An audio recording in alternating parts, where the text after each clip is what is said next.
It's now my great pleasure to move on to the next speaker, who I won't get to you that quickly, Jenna. I'm going to take a little bit of scene setting because I've got a microphone and I'm going to use it. Last of 6 children here, I'll speak any chance I get.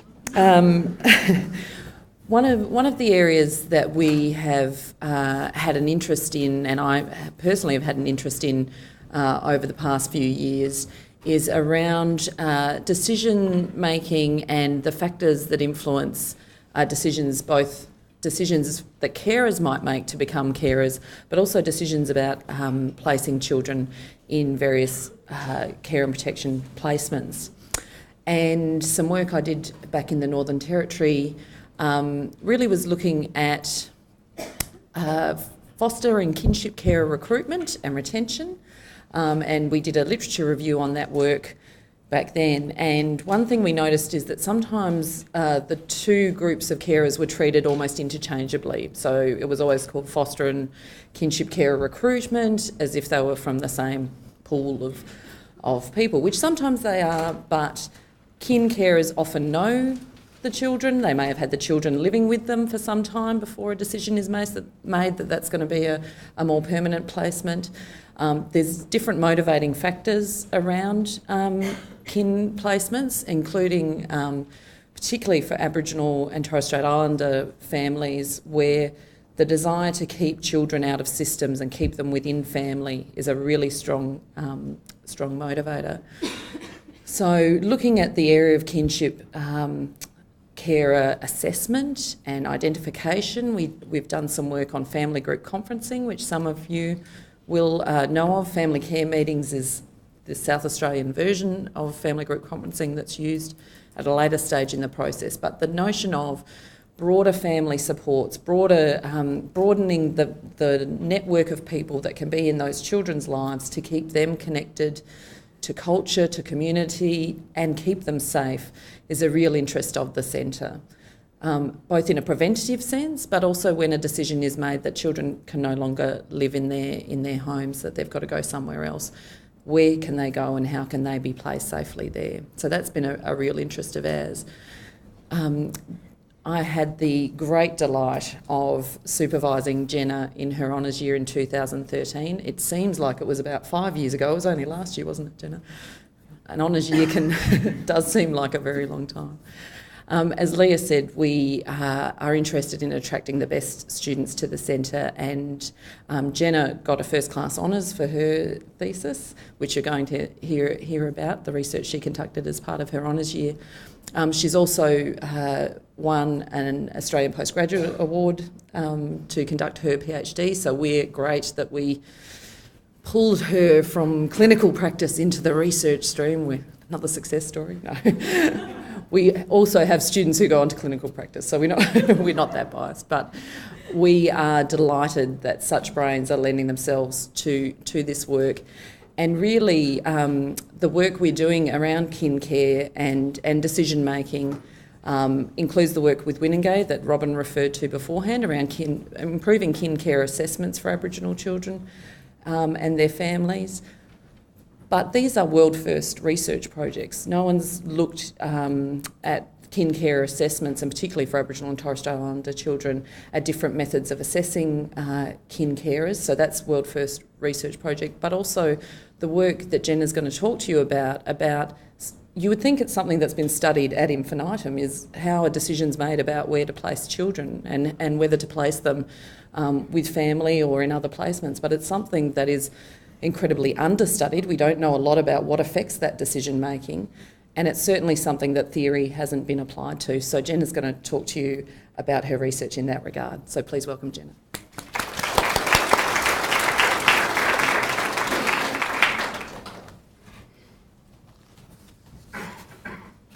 Thank you, Fiona, for the very flattering introduction. And good morning, everyone, and thanks everyone for coming today. It is a little bit scary, but very nice to be able to present in front of so many people so early on in my research career, so thank you very much. Before I begin, I'd like to acknowledge the traditional custodians of the land we meet on today, the Kaurna people, and I too pay my respects to elders past, present and future. So as mentioned, I'll be presenting to you a study that I conducted last year as part of my honours research at the University of South Australia, supervised by Professor Fiona Arney and Miss Marie Janos at the Australian Centre for Child Protection. Without them, and of course without the wonderful child protection practitioners and experts who took the time out of their day to participate in this study, it would not have been possible. So thank you to everyone who was involved. The research involved the development of a measure of the factors influencing how suitable out-of-home placements are chosen for children who are no longer able to remain in the care of their families. Although the development of this measure is ongoing, today I would like to discuss with you the findings of pilot testing it with practitioners working in the Australian out-of-home care sector and what the implications of these findings might be for child protection practice and for future research. So to provide a bit of background, as many of you in this room will know, practitioners in the field of child protection face a number of complex and difficult decisions on an everyday basis.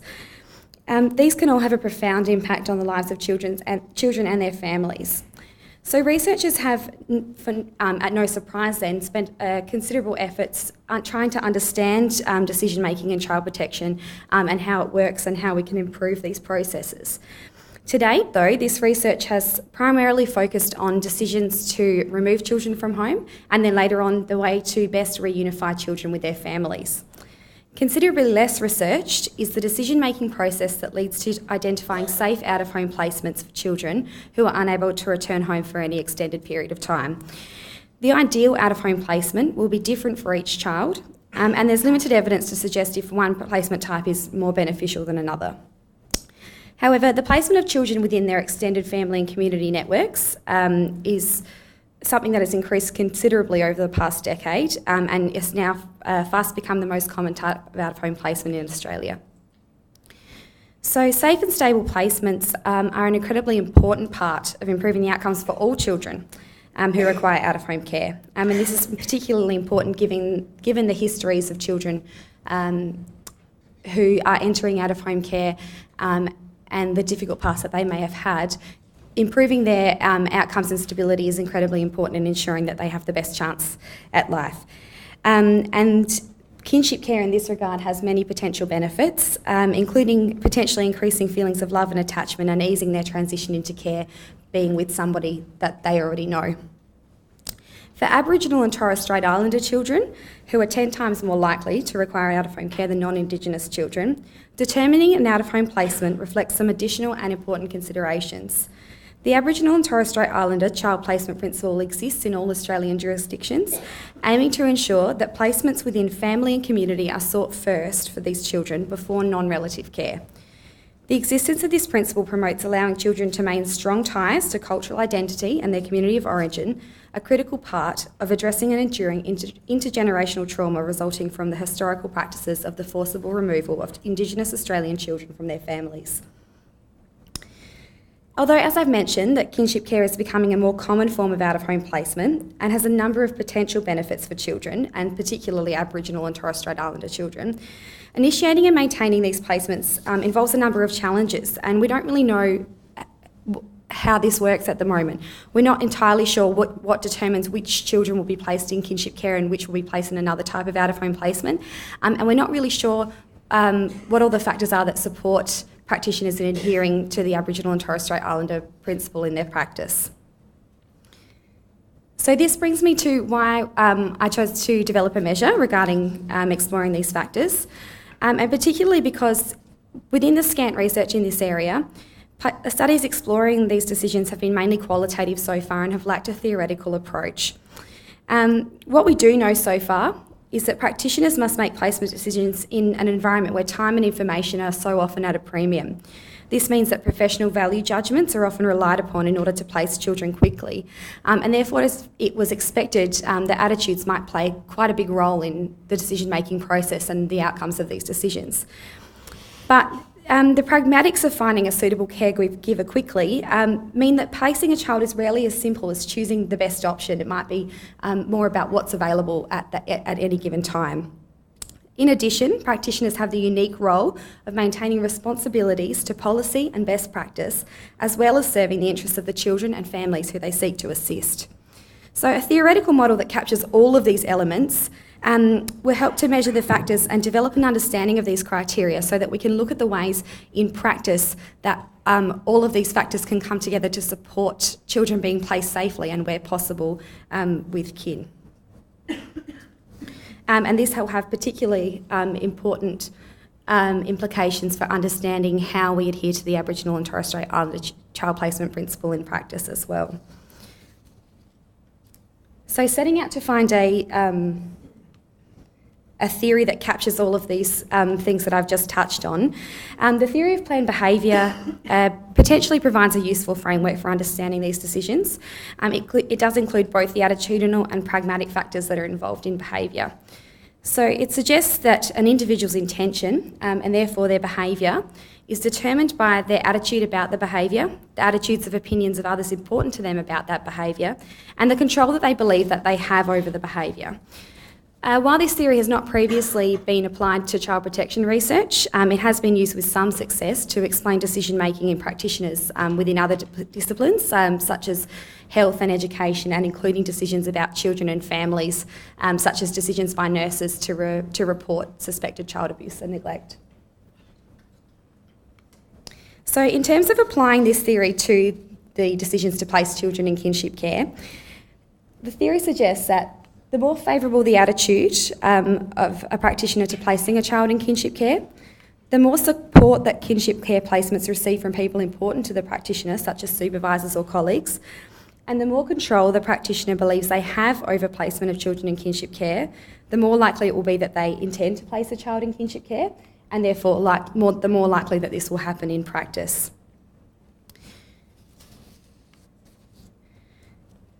So based on that theory, I set out to answer a number of questions, including, so in terms of developing a quantifiable measure and exploring the attitudes, subjective norms and perceived control of practitioners about the placement of children. And given the existence of the Aboriginal and Torres Strait Islander principle and its important goal of child protective services to ensure that children are kept within their families and communities, the factors influencing placement decisions may vary between Aboriginal and non-Aboriginal children. These differences were therefore explored as a secondary aim of this study. So the approach was to develop the child placement questionnaire, the measure incorporating the theory of planned behaviour. And this was following review by experts in child protection research policy and practice, disseminated for completion online via invitations sent to non-government organisations and peak bodies in child protection. 53 practitioners currently working in the Australian out-of-home care sector, representing all of the Australian jurisdictions and employed by government and non-government organisations, were able to complete the questionnaire in full. To follow up, I'll discuss the responses of the pilot sample within the domains of the theory of planned behaviour, being intention, attitudes, social norms and perceived control. So in order to measure practitioner intention to place children in kinship care, participants were presented with a fictional scenario describing a child, Nathan, who requires placement in out-of-home care.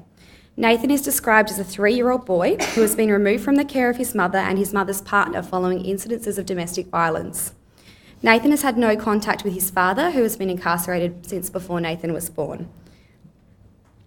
Little is known about Nathan's other family members, apart from his maternal grandmother, who was previously involved in his life but cannot currently be located and has not been able to be located for the last 12 months.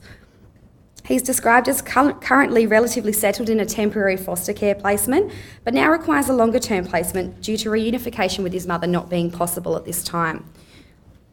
Within this scenario, participants were randomly assigned 3 different versions, one in which Nathan and both his parents are described as Aboriginal, one that describes Nathan's father as Aboriginal, and one where Nathan's ethnicity is not mentioned.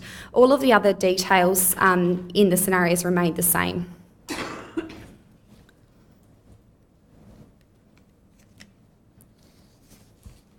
In terms of measuring what practitioners believed would be the most preferred placement option for Nathan, participants were asked to rate 7 placement options for him from their most preferred to least preferred. These included continuing the search for his maternal grandmother, seeking another placement within his maternal family or paternal family, seeking a foster care placement within his community, another foster care placement or an extension of the placement he's currently in. Additionally, the option to place Nathan in residential care was included. While we suspect that this would be an unlikely option for a 3-year-old boy, this was included as a way of making sure that participants understood what was being asked of them in the intention ranking, as it was expected that most would rank this as the least preferred option for Nathan. So this table describes the frequency with which participants rated each placement from 1 being most preferred to 7 least preferred. So down the side we've got the placement options, and across the top each ranking and the number of participants which rated each from 1 to 7.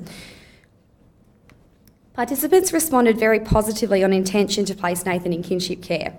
44 participants, that is 83% of the sample, endorsed a placement within Nathan's family as their most preferred option, with 28 of those suggesting they would continue to seek a placement with Nathan's maternal grandmother. Interestingly, as an additional note, of these participants, despite about 18 of them being assigned the scenario where Nathan's father's family were Aboriginal, only one participant endorsed a placement within paternal family as the most preferred option. As expected, 52 of the 53 participants ranked residential care as the least preferred placement for Nathan, suggesting that the question was understood and used as intended. In some jurisdictions, the possibility for adoption was highlighted as an important addition to the placement options that are provided here. I'll just note as well that no significant differences were actually found on intention rankings between those who'd been assigned the scenario where Nathan was Aboriginal and those who'd been assigned the scenarios where his ethnicity was not mentioned. The group sizes are partly could be a part explanation of this, of those who completed the questionnaire in full, most were actually assigned one of the two scenarios where one or both parents were Aboriginal. However, it does suggest overall that participants supported kinship placements for both Aboriginal and non-Aboriginal children. So following this intention ranking, participants were additionally asked to respond to 48 like-style items and 3 open-ended questions designed to examine the other constructs within the theory of planned behaviour: attitudes, subjective norms and perceived control. So I'll just discuss the findings briefly within each of those constructs. So in terms of attitudes, participant attitudes on kinship care were consistent with intention ranking scores, indicating overall support for this type of placement. Where 5 reflects agreement that kinship placements will have a favourable outcome, mean scores were 4 or above on items reflecting the importance of Nathan maintaining connections with his culture, family and ongoing contact with his mum. Responses to an open-ended question asking participants what they believed to be the advantages of the placement they had rated as most preferred for Nathan provided further insight into this, emphasising the stability associated with placing Nathan with someone familiar to him and someone who would support family visitation or contact. Interestingly, the 7 participants on the previous slide who actually suggested that their most preferred placement for Nathan would be to extend his current foster care placement actually provided very similar reasons for selecting this option as those who selected a kinship care placement, suggesting that he was stable and settled in his foster care placement and they were reluctant therefore to move him again in order to find a family placement. They also identified contact and ongoing contact with his mum as another reason for selecting that placement, as they thought that maybe Nathan's maternal grandmother might have some difficulties in supporting and facilitating contact with his mum. Overall, those participants who did not endorse a kinship placement as the most preferred options were still positive regarding family placements and did suggest that in some cases that an extension to his current placement would be useful only until family could be found and there would be a way to move him in a way that would promote his continued stability and attachment.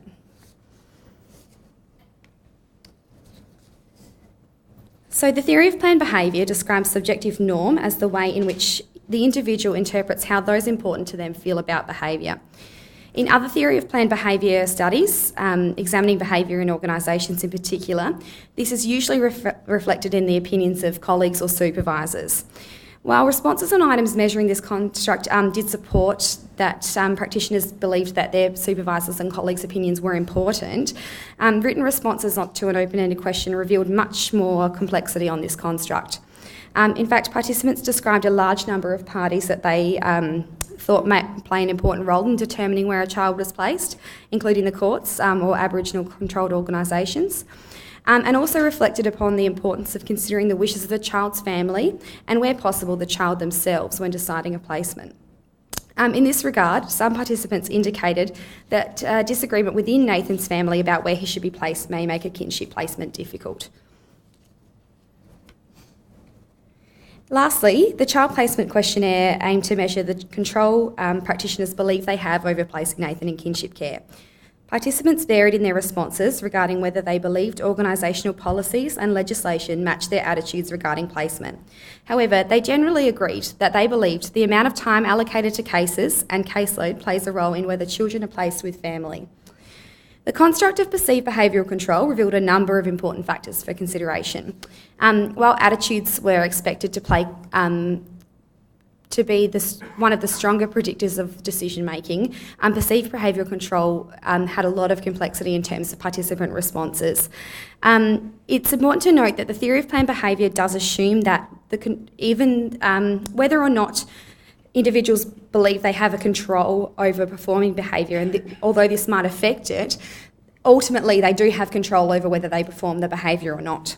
Findings on the construct suggested, in fact, that this might not be the case regarding placement decisions. Factors such as being able to locate Nathan's grandmother, her willingness or ability to care for him might be outside of the control of the decision maker, and this might be an example of a factor that might influence the decision-making process whether or not a participant was supportive of a kinship placement overall. So in summary, the measure developed so far in its current stage does have a number of limitations, but does provide some interesting directions for future research and some interesting implications for decision-making practice. Although, as I mentioned, practitioner attitudes were expected to be the strongest predictor of decision-making regarding placement, open-ended responses revealed a lot more complexity than this, suggesting that a number of parties and collaborative decision-making processes not only at one time but in a long period of time, and also the practitioner's actual control over performing a behaviour play a lot more of a role in determining the placement decision. So although it appears that practitioners are supportive of kinship placements and are supportive of adhering to the Aboriginal and Torres Strait Islander child placement principle overall, exploring the factors additional to this will help gain a better understanding of how children are placed. So I have just, as Fiona mentioned, begun the first stages of a PhD that I'm commencing this year. Say that twice. This will explore, hopefully through interviews and group interviews with practitioners, how some factors maybe outside of attitudes and outside of what the practitioner thinks about kinship placements might affect whether these placements go ahead. So the factors within organisations and systems that help to facilitate kinship placements, and by developing an understanding of those criteria, we can look at the ways in which practice can change to help better facilitate the safe placement of children with kin. Thank you.